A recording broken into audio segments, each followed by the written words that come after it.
Heyo, it's KO. Just wanted to make a quick video going over my personal thoughts on Sonic Racing CrossWorlds soundtrack and why I think the hate is overblown. Because personally, I think this is a top 10 Sonic soundtrack in my opinion. I mean, I did order the physical CD for it recently. Do know, however, if you do dislike the soundtrack or Frontiers' soundtrack or Superstars or Shadow Generations or whatever recent game released, this video isn't to force you to like it. I personally just think way too many fans misrepresent recent soundtracks and why they are what they are. Oh, also I will probably butcher the Japanese names, just a warning because I suck with Japanese pronunciation. First, I wanted to start off with the EDM everyone loses their minds about. I personally think it's less of any of the EDM being bad and more so the fact it's not a genre they vibe with. I've heard plenty of people say EDM doesn't fit Sonic or that they like EDM but the EDM Sonic is doing sounds bad quality wise or whatever, and I don't know, has Sonic ever been defined by a single genre? Rock was so prevalent in the early games because it was the 90s to 2000s and that genre of music popped off a lot. Sure, it fits Sonic's coolness, but I'd argue the franchise has never been defined by rock. Crush 40 and Jun Senoue are important to the franchise, I'm not going to deny that. And you could argue that gave Sonic his identity, but I don't think the series should be defined by just guitars. I think Sonic has proven throughout the entirety of his existence he can fit into any music genre and produce some bangers. Even Ohtani himself stated this. Plus, when people do get mad about EDM, those same soundtracks still have other genres involved, especially CrossWorlds. But okay, what if you like EDM but don't like how it sounds in recent Sonic game? That part confuses me honestly, because if you enjoy the genre, surely you've listened to a lot of it to enjoy how the EDM in the game sound. Ever since Forces, the games have been heavily leaning into more modern sounding contemporary EDM, which is the kind of EDM I listen to. I've listened to countless songs in that genre that aren't related to Sonic. So naturally it's safe to assume that if you listen to that kind of music, then there shouldn't be a reason the music in the game sound bad to you, right? I guess if you don't like the EDM being applied to an older Sonic song you feel attachment to, maybe. But even then, that's kind of weird, because expecting every remix of an existing song to not lean into that style is kind of silly. That's what remixes are built upon. As time goes on, I think the games utilize EDM for a few reasons. The first reason, Japan loves electronic music. They host DJ parties and festivals that are directly related to that kind of music. What is Sega? A Japanese company with a massive sound team that consists of Japanese artists. I think them going in this direction was inevitable, and several other Sega games have followed in this path, such as Monkey Ball and Yakuza. Second reason, I think most of the games lately have just simply called for it or had a specific direction in mind that it fit it, such as Frontiers' digital fake worlds needing electronic music to represent it, Forces using electronic to symbolize the avatar, Shadow Generations using it because Shadow is built upon grungy rock and hardcore drum and bass, or CrossWorlds just being a chaotic arcade kart racer. Something that I think a lot of people tend to miss out on is that CrossWorlds is directed by Masaru Kohayakawa, aka Kohadi, the director of Sega's arcade rhythm games Chunithum, Ongeki, and Mai Mai. Almost everyone on this soundtrack had contributed music to those games. Takahiro Kai, Tei Fujimoto, Giga, Kanano Guni, Camellia, TORIENA, Nanobi, Lar. All of these artists involved contributed to those games. Same with the recent artists that were brought on for Frontiers of Cyberspace, including Conan again. Riot, Aoban, and Zardonic were brought on because the director probably has plenty of ties with those artists and other projects. Aoban primarily worked on several songs of his own, such as for the indie game Needy Streamer Overload, which probably caught the team's attention. What's funniest to me is seeing people lose their minds over the drop in Apotos. I promise you, you do not want to see what other music these artists do. Listen to literally anything Giga has done outside of Apotos. What he does is 20 times worse than that drop. Heck, listen to Rainbow Road by Nanobi, the guy behind the Sweet Mountain remix. These artists had to hold back in the context of remixing Sonic music, but I promise you, when they do original stuff, it's pure noise. Noise I love, but yeah, you wouldn't survive the original work they do. I wanted to watch the 8-Bit Drummer's reaction to both DJ mixes Sega uploaded to gauge how he and the people in his chat would react, and it was super fun seeing everyone lose their minds and go, "This artist? In a Sonic game?" I think that's why this soundtrack is so fun. You have such a star-studded cast behind it. You have artists who have history in Vocaloid. You have the veterans Jun Sonoe and Tomoya Ohtani providing music. You have several Sega sound team members who are just still getting their foot into Sonic after working on previous Sega games. You have other external artists like Aobon Zardonic TORIENA, who worked on 3 Sonic games before this. T. Lopes, who's no stranger to Sonic whatsoever. Like, this soundtrack has everyone. Well, maybe not everyone, but it's hard to deny that there's something really special about this soundtrack. Now, am I saying that just because they brought on popular people from this rhythm game that it means you should suddenly love the remixes? No.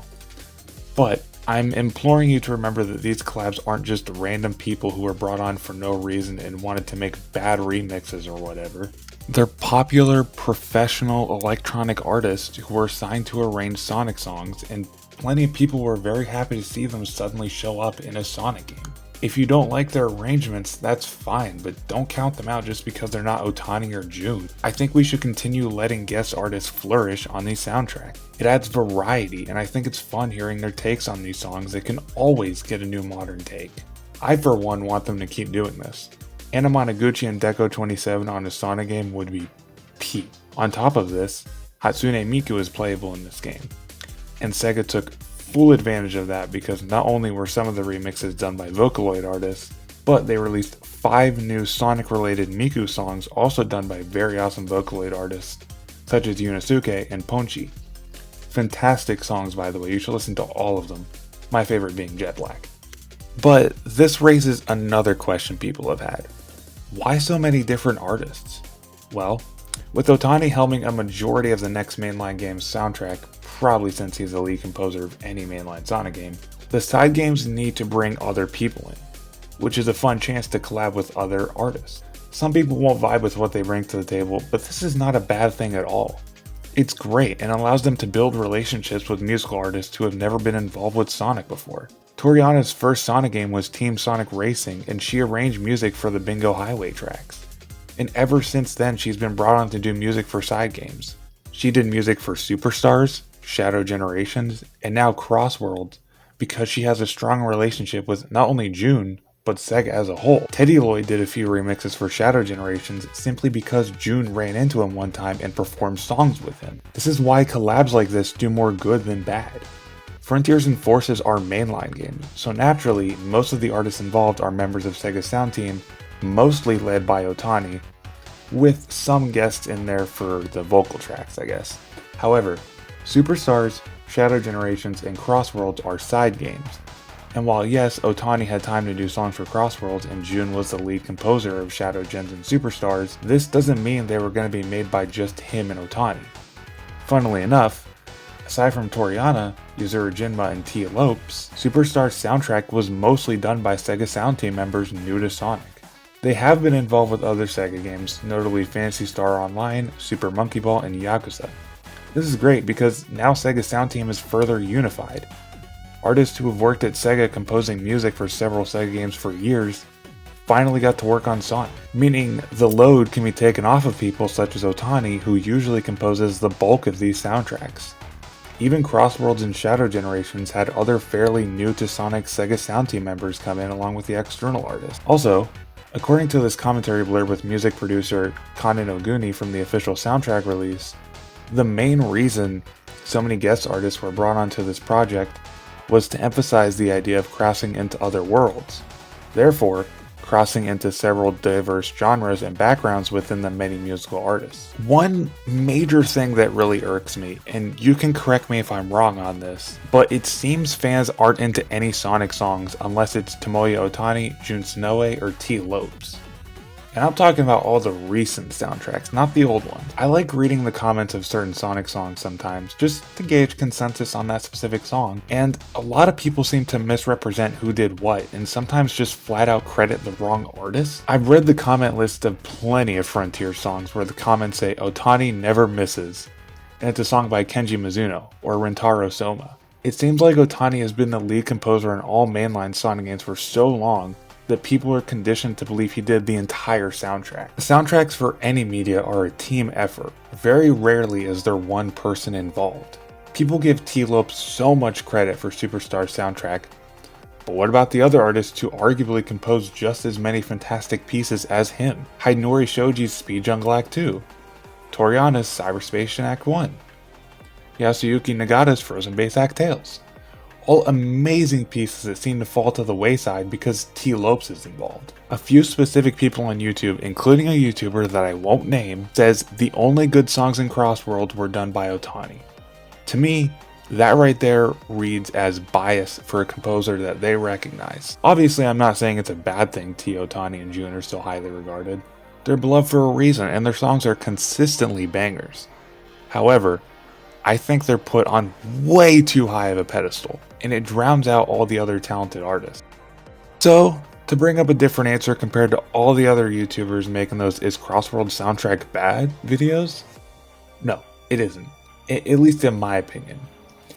It's more so a case of not understanding what goes on behind the scenes and simply not being into the genres they're playing into, rather than the music being objectively bad.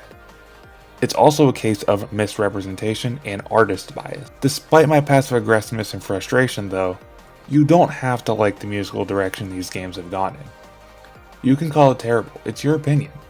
But do keep in mind that just because you don't like it, doesn't mean it's objectively bad. I know people that adore the Apotos and Galactic Parade remixes in CrossWorlds, or the Chaos Island remix in Shadow Generations. It's a matter of preference and taste, and personally my preference and taste has led me to not mind any of these recent soundtracks, because they sound good to me, and that's all I need. Before we close the video though, I've been working on a fun little Spotify project called Sonic Musical Spotlight, where I have a folder consisting of playlists that highlight every musical artist that's worked on Sonic up until this point and probably beyond. It's still being worked on, but I've added a huge chunk of people so far. Check it out if you want. I'll leave the link in the description. It's just something I made to give a shout out to every musical artist in the series and the hard work they contributed, and to also give them more respect, as certain artists tend to either get thrown to the side or just flat out ignored. Who knows, you might find a favorite. Thank you for listening to me ramble about video game music for a brief bit. This kind of stuff is important to me, and I do a lot of research on a lot of artists, their signature style, background, etc. It's fun. I really want more people to look into other artists besides the same three that are well known for Sonic.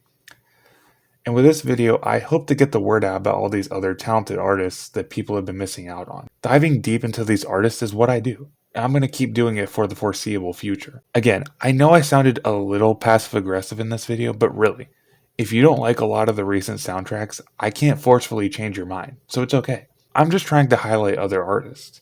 Definitely let me know if you'd want me to make more videos about Sonic music. I could talk all day about Superstar soundtrack or CrossWorlds individual songs. With that being said, leave a like if you enjoyed the video, and peace out.